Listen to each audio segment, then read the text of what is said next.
My neighbor threw screaming parties at 3 in the morning and laughed in my face when I asked him to stop. He had exactly one thing he loved in this world: his perfect lawn. So I watered it, legally, at 6 a.m. every single day. Let me set the scene. I live on a quiet street, the kind where everyone waves and the loudest regular sound is a lawnmower on Saturday. And then Trent moved in next door. Trent was in his late 20s, recently come into some money, and absolutely committed to the idea that he was still in a college fraternity. The parties started small, then they got bigger.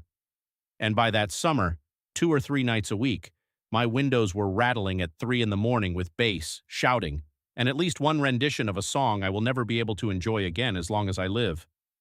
I did everything right, in order. First, I went over friendly, with a "Hey man, love that you're having fun. Could we maybe wrap up the music around midnight on weeknights?" He smiled, said totally, "My bad," and then did absolutely nothing. The next week was louder, so I left a note. Polite, specific. He taped it to his fence like a trophy and the parties continued. I called the non-emergency line. By the time anyone might theoretically have come, the party was always winding down on its own, so nothing ever happened. I looked into the HOA. We don't have one. I checked the noise ordinance. And here's the thing about noise ordinances. Enforcing them requires someone to show up at the exact moment, measure it, and care. Nobody did. One evening, Trent caught me looking tired in my driveway and actually said, "You should just come party instead of being a buzzkill," and he laughed. And in that laugh, I finally understood that there was no version of asking that was going to work.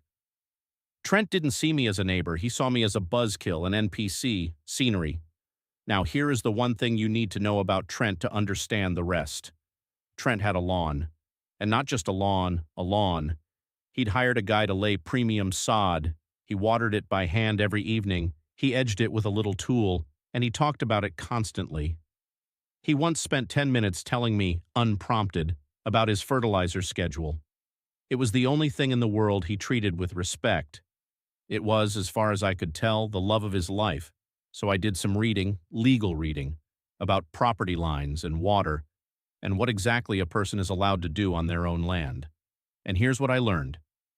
I am allowed to water my own lawn at any time with a sprinkler of my choosing, positioned anywhere on my property, even if, say, that sprinkler happened to be an oscillating model with a generous reach, positioned near the property line on a timer set to run at 6 o'clock in the morning. I want to be clear. Every drop of water that left that sprinkler started on my grass.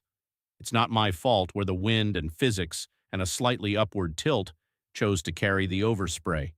The overspray, it turned out, drifted just far enough to reach the edge of Trent's beloved lawn every morning. For a nice long cycle, right around the time the soil was coldest and the sun hadn't come up to dry it.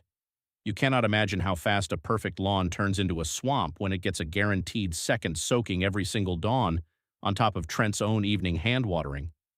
Within 2 weeks, his champion grass was waterlogged.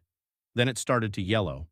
Then a soft gray fungus moved in, the kind that loves a lawn that never gets to dry out. And the best part, the absolute best part, is that Trent never once suspected me. Why would he? I was the buzzkill, the scenery. He thought it was a drainage problem. I watched that man spend his Saturdays, his hungover party recovery Saturdays, out there with a shovel and a soil test kit and 3 different bags of product, trying to fix a drainage problem that did not exist. And to fix a drainage problem, you have to wake up early. You have to be functional at dawn. You cannot do that if you were up until 3 a.m. with the bass rattling. So slowly, without ever connecting the two things in his head, Trent stopped having the parties. He had a lawn to save. He moved out about a year later. The new neighbors are lovely and quiet. I turned the sprinkler back to a normal schedule the day Trent's moving truck pulled away. My grass, by the way, has never looked better. Funny how that works.